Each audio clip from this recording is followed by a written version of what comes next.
Hai, perkenalkan YouTube channel saya Triviana. Dengan saya Ibu Vi. Saya ingin berbagi ilmu pengetahuan seputar sistem administrasi secara praktikal dan bagaimana menyenangi belajar dan mengerjakan administrasi. Di YouTube Triviana ini, sobat akan belajar bagaimana mudahnya pembukuan jika dibantu oleh program administrasi, bagaimana cara kerja program administrasi, bagaimana memaksimalkan fungsi program administrasi, dan bagaimana membuat sistem operasional administrasi yang handal. Apa yang saya maksud dengan handal? Aman, rapi, terstruktur dengan sistematis. Oke, kita langsung aja ya. Kali ini kita akan belajar untuk mengerjakan transaksi penjualan barang.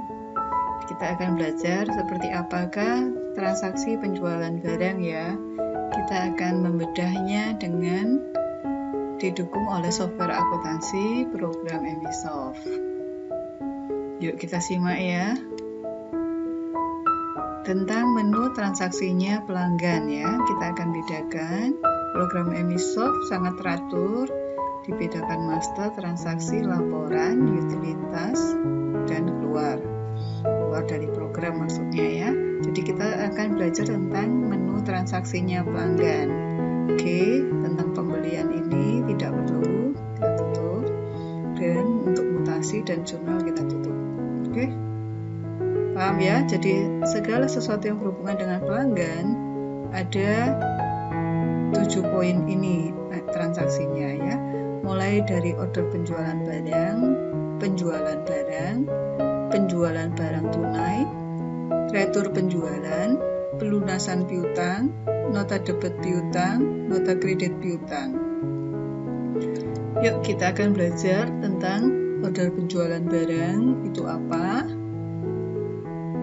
Ya, biasanya distributor itu akan membuat PO, purchase order. Kalau bagi kita adalah sales order ya. Jadi distributor akan mengajukan pembelian barang dan kita akan masukkan ke dalam order penjualan barang. Nah, kemudian tentang penjualan barang itu sendiri adalah kelanjutan dari order, kemudian barang sudah disiapkan, kita melaksanakan penjualan barang. Nah, ini biasanya kita pakai ini untuk penjualan kredit atau piutang. Ya, bisa enggak tanpa pakai order penjualan, barang sudah tersedia dan kita langsung menggunakan penjualan barang? Tentu bisa ya. Jadi sistem di program Emisoft tidak harus menggunakan order penjualan, bisa langsung penjualan barang saat barang sudah ready di toko. Kemudian penjualan barang tunai itu seperti POS atau point of sales, jadi program kasir, orang yang sering dikenal dengan nama program kasir.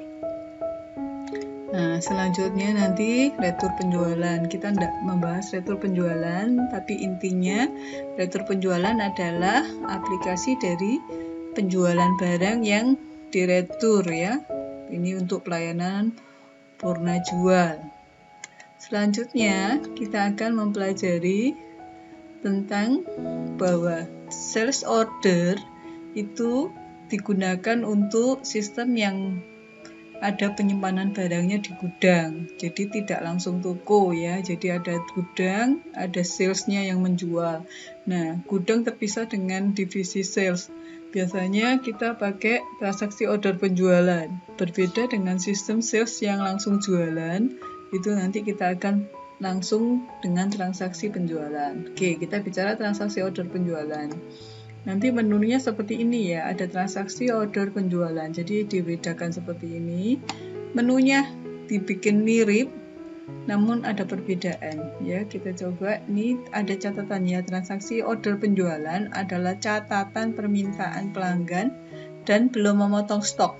Ya, data ini adalah seperti catatan saja, belum memotong stok. Ya, kemudian selanjutnya transaksi penjualan, sales order. Jadi dari order penjualan masuk sales order, itu bisa juga ya tanpa sales order, tanpa ini langsung penjualan. Nah, seperti ini bentuknya. Nah, ini transaksi penjualan. Ini artinya transaksi ini berbeda dengan catatan ini ya. Transaksi ini adalah mengurangi stok, nambah piutang atau kas jika tunai, dan nambah omset. Jadi data ini akan masuk laporan jika melakukan transaksi ini. Di sini ada AC-nya, kas bank, piutang, AC PPN. Jadi untuk transaksi ini menunya secara otomatis akan masuk di dalam program untuk link pada laporan-laporan. Sedangkan ini hanya catatan saja ya. Tidak akan masuk pada laporan dalam arti memotong stok. Kalau transaksi di sini penjualannya akan memotong stok. Kalau ini hanya catatan. Paham ya sampai di sini ya? Selanjutnya yang harus diperhatikan dalam mengerjakan transaksi penjualan agar berjalan lancar, itu kita perhatikan ya, ini transaksi penjualannya supaya jalan lancar. Jadi kita harus tahu lama pembayaran TOP-nya. Kalau tidak tahu, tanya-tanya terus ya. Tapi kalau sudah tahu, TOP harus diisi. Kemudian lokasi barang dijual. Jadi harus tahu lokasi mana tempat penjualan barangnya. Satu faktur, satu sales. Jadi dalam satu faktur ini harus salesnya satu ya. Tidak boleh lebih dari satu. Seandainya salesnya 2, ya harus transaksi penjualannya 2 kali. Selanjutnya, satu sales order bisa dipecah beberapa faktur. Nah, nanti kita akan belajar tentang sales order, kan ini sudah penjualan. Jadi, transaksi penjualan ini nomor ordernya bisa sama, transaksinya bisa 2. Kemudian, AC kas bank ini juga bisa diubah ya, sesuai dengan peruntukannya. Namun, apabila data itu sudah jelas, misalkan kasnya siapa ya usernya sesuai ya, jadi sebenarnya ini datanya otomatis kas banknya, tapi bisa jadi inginnya bisa dirubah langsung nomor rekening bank juga boleh, transaksi ini bisa otomatis dirubah dan masuk di laporan perubahannya. Nah, secara sistem kita biarkan sesuai sistemnya masih bisa ya, jadi kas ya biarkan sesuai usernya. Oke. Perhitungan PPN bisa include, bisa exclude. Nah, di sini PPN-nya bisa dibikin exclude atau include. Kemudian user mengerjakan atau ubah datanya tercatat. Ya, di sini usernya nanti tercatat kalau ada transaksinya. Transaksi penjualan tunai ini contohnya ya. Nah, pengisian pelanggan, kode barang, nama sales ya, dapat dilakukan dengan cara barcode. Jadi ini di-scan, ini semua bisa di-scan ya kalau pakai transaksi penjual tunai. Jadi tanpa harus ketik, jadi dia langsung masuk. Transaksi penjualan tunai, uang masuk tercatat sesuai user password yang masuk. Jadi usernya ini ya super, jadi sesuai. Jadi ketentuan kasir harus dijaga, tidak boleh menggunakan password user lain ya, karena catatan itu kasnya akan masuk sesuai ya. Ya, jadi kode kasnya akan sesuai siapa yang entry. Oke, ketetapan lainnya adalah lokasi penjualan dapat diubah, setting otomatis, lokasi utility, setup password. Ya, lokasinya ini bisa dirubah, tapi harus settingnya di user password. Tambahan menu untuk penjualan tunai adalah perhitungan kembalian uang.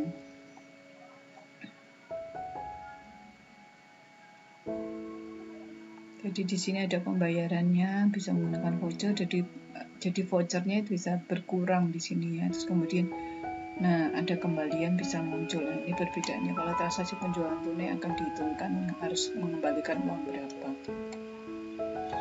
Transaksi retur hampir sama ya modelnya. Di sini tulisan transaksi retur. Nah, yang berbeda ini data diisi normal ya, sangat mudah ngerjakannya karena hampir sama persis cara ngerjakannya. Proses retur penjualan tersimpan di data piutang dengan sisi kredit.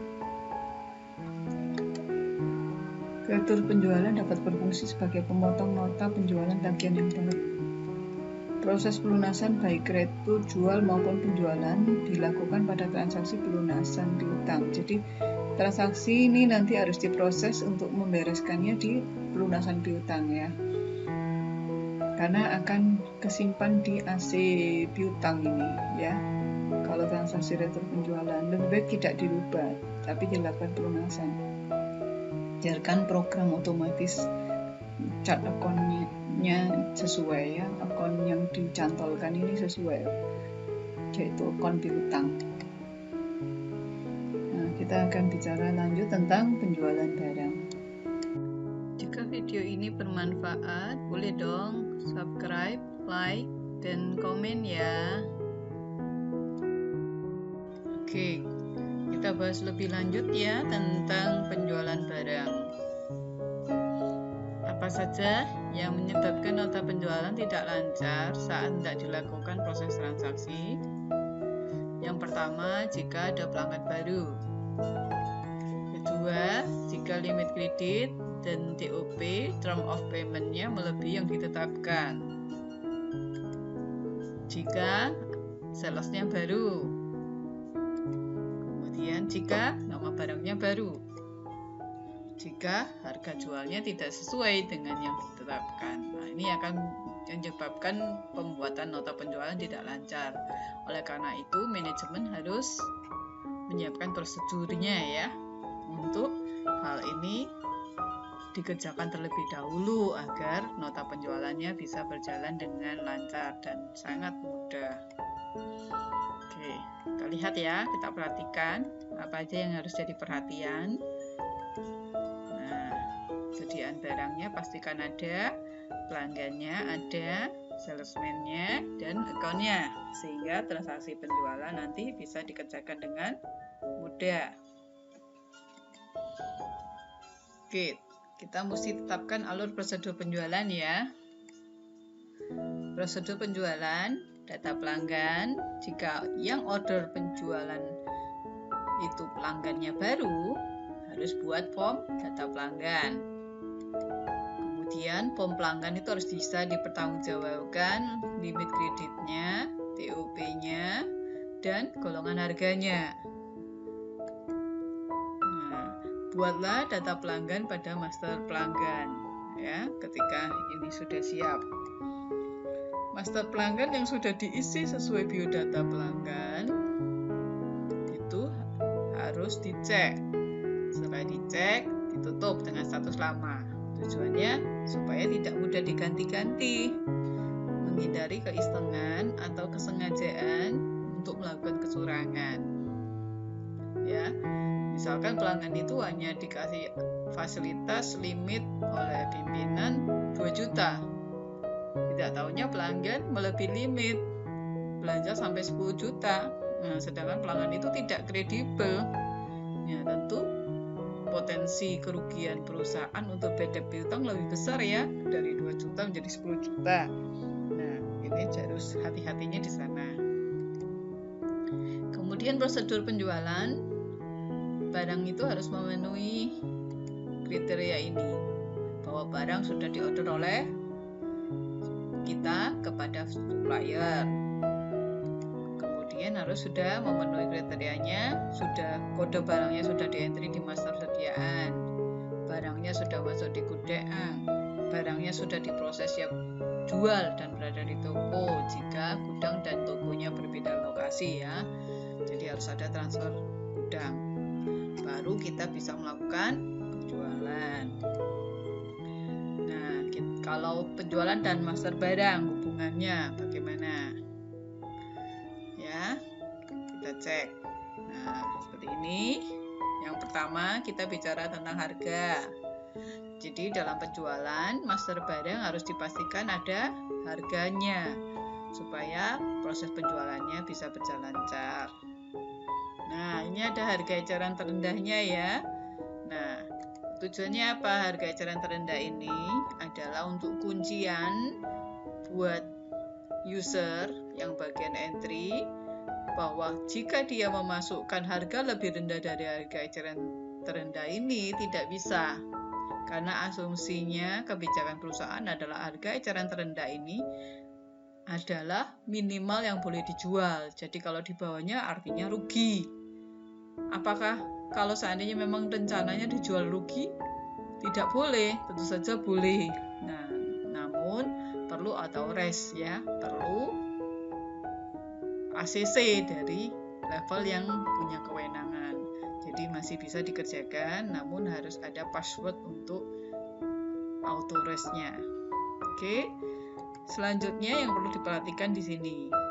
Dalam transaksi penjualan, pastikan tahu kode atau tahu kode barcode-nya, atau kalau pakai scan barcode ya cukup pakai scan akan masuk. Kemudian nama barangnya, dan terutama kalau satuannya dibedakan ya, ada bis ada lusin, berarti ada 2 satuan. Ini harus diperhatikan. Namun kalau kebijakan perusahaan hanya pakai satuan aja ya, satuannya bis, paketannya ya 1 bis ya. Jadi tidak terpengaruh oleh satuan. Namun kalau ada pengaruh satuan, ini harus diperhatikan. Di contohnya di transaksi ya, yang berhubungan dengan master barang. Nah, ini kode, nama, ini satuannya dan harga ya. Ini yang akan berhubungan dengan sediaan barang. Paham ya? Mudah ya untuk mengerti. Nah, pertanyaannya itu gimana jika sistem dropship? Tadi kan saya menjelaskan sistem yang normalnya barang masuk dari pembelian dulu, proses barang masuk dulu, proses kodenya sudah ada dulu. Tapi bagaimana jika dropship? Dropship kita tidak punya barangnya, kita order dari pelanggan supplier lain ya, supplier lain mengirimkan barang ke customer langsung, kita hanya seperti sales. Bagaimana kita masukkan dalam sistem administrasi kita? Nah, ini saya memberikan contoh prosedur penjualan sistem dropship ya. Jadi bisa terbalik, buat kode, masukkan penjualan dulu, baru terakhirnya nanti proses order supplier, baru masukkannya, setelah konfirmasi barang terkirim baru masukkan proses penjualan dan pembeliannya. Jadi bisa dibalik ya. Jadi kemudahan di sistem Emisoft ini karena menggunakan sistem rata-rata, prosedurnya bisa dibalik. Nah, untuk mengerti ini kita kreasikan sendiri ya. Jadi sesuai perusahaan Anda, bisa dipelajari lebih lanjut dan bisa ditanyakan. Namun saya tidak menjelaskan lebih lanjut ini karena ini bisa berbeda sesuai kondisi perusahaan masing-masing. Nah, sekarang saya akan memberitahukan cara entry penjualan pada software akuntansi program Emisoft.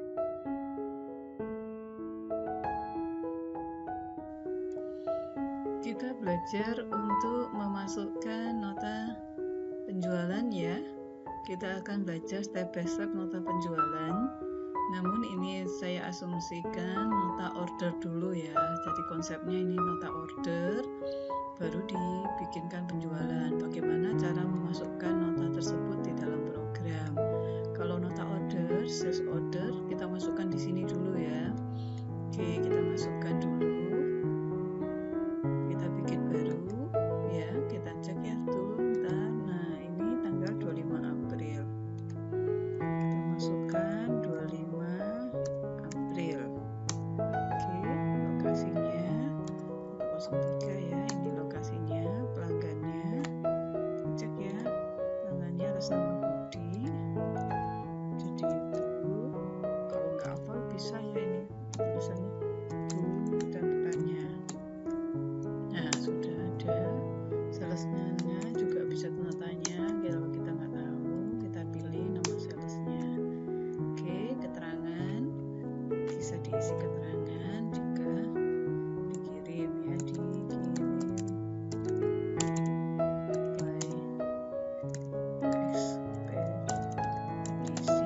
Oke, jatuh temponya kita asumsikan 30 hari, realisasinya kalau 30 hari tanggal 25 ya. Kalau seandainya kita mau 15 hari, nah ini pun berubah ya realisasinya ya. Jadi jatuh tempo, realisasi pembayarannya akan berubah. Nomor surat jalan kita isi ya, nota manualnya ini nomor 60. Jadi kita isi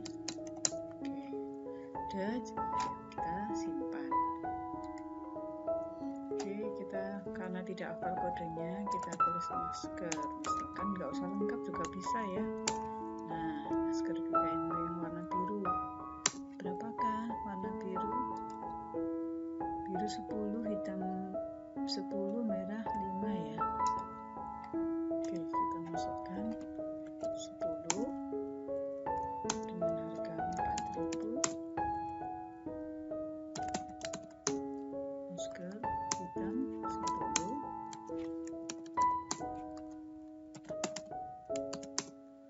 Oke, merah 5. Oke, kemudian ya masker. Oke, yang sweater putih.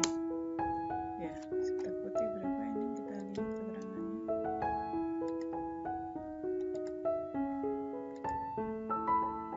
Yang sweater 5 biji sama 15.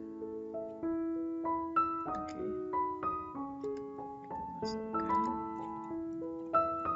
Ini 5 biji sama 15. 5.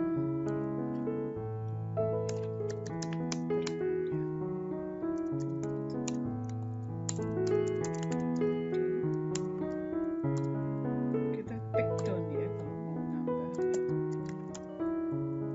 Oke, tadi tidak bisa karena kita nggak kasih tanda-tandanya ya.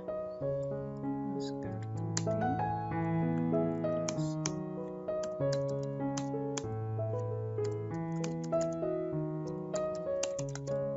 Ini pesanannya seperti ini ya, jadi kita tulis keterangannya.